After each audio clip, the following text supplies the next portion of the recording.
19 years ago, I returned from Cardiff with a psychology degree, pregnant, anxious, 21, and I was visited at home by a health visitor.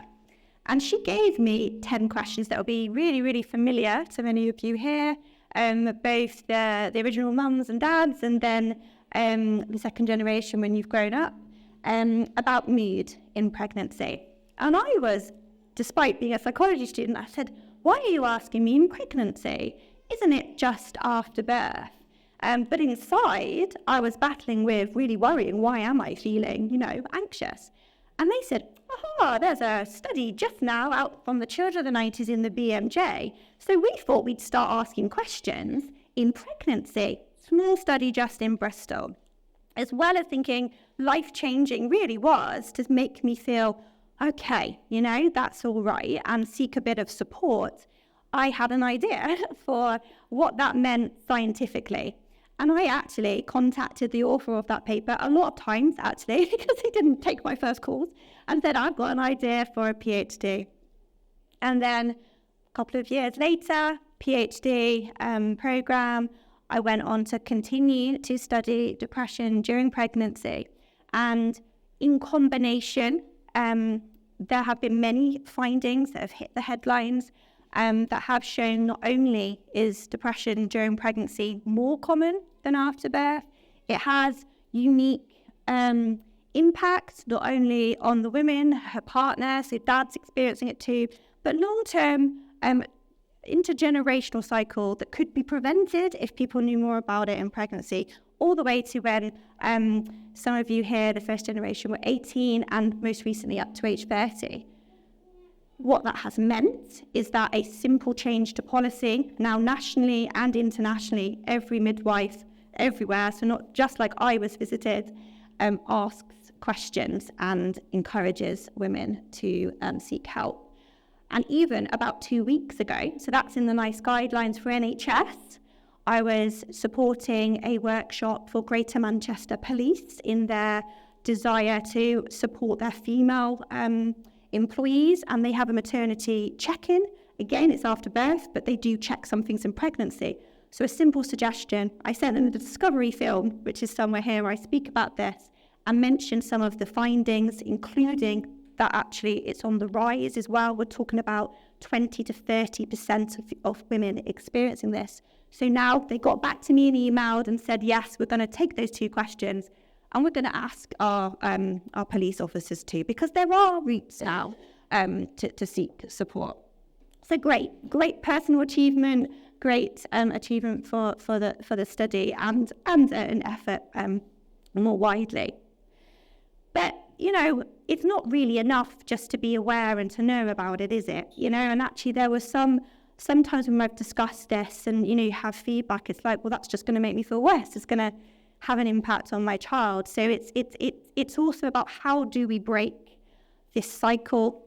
And about 6 years ago, I was fortunate enough to pull in an EU grant, not really that easy to do anymore, one of the last ones that we got, to investigate with children of the 90s ways that we can understand what can break this cycle. So really positive, strengths-based ways to support families. And we pulled together, I think it's something like 500 different questions about parenting.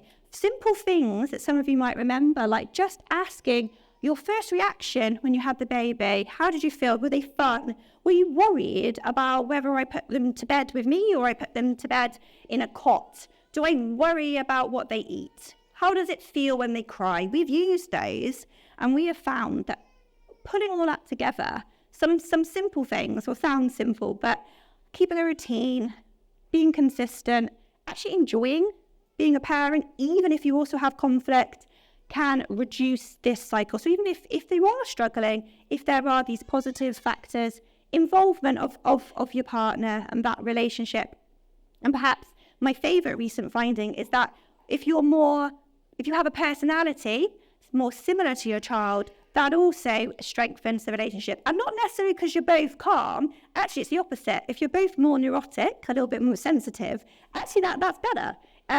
Because one of the original child who I was pregnant with, who may make an appearance later, actually, she's always like, because I'm too easygoing, she's like, it really annoys her because she's a bit high strung. I'm like, that's fine. Why does it matter? So actually, that's true. It causes tension, and that's, some of the interesting findings that we can really, really build on. And then lastly, perhaps most excitingly, I think, and we've got our standout there, I also felt like we really don't know much about relationships, parent-child relationships. I'm a developmental psychologist, and there's all this talk of sensitivity, be warm. I mean, myself, it's like you go home and be warm. What does that mean? Smile at them? We don't really know. We need to really be a bit more bottom up, I like to say. So again, together with, and I was delighted to see Nada, she's in this room now, one of the first children of the 90s and mums who, who tried out these head cams where we persuaded the EU to fund this, where you can send out cameras where people wear them on their heads. And there's a reason they're on their heads. They're on their heads because then you see each other face to face. And that has shown to be really important.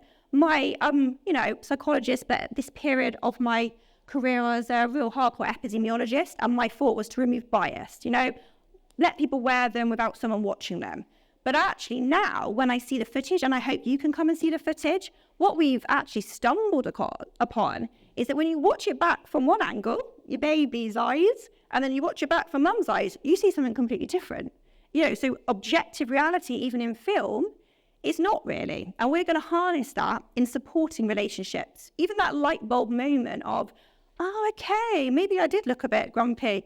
Or, actually I was looking at my baby there. Isn't that lovely? And they looked back at me when I was looking over there. So that's what we're building on now. I've already mentioned it to a few of you, but we're actually launching a follow-up to doing in teenagers. We've got a live study in Liverpool led by my colleague over there who's going to be on the stand.